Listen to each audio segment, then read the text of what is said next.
Okay, we're into June and some more work done. We've got the cabinet doors back on.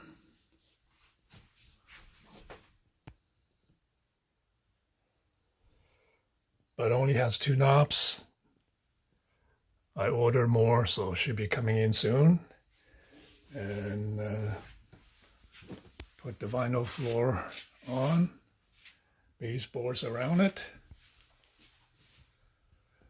Did some trimmings there, and trimming on the ceiling, just kind of to cover up the gaps.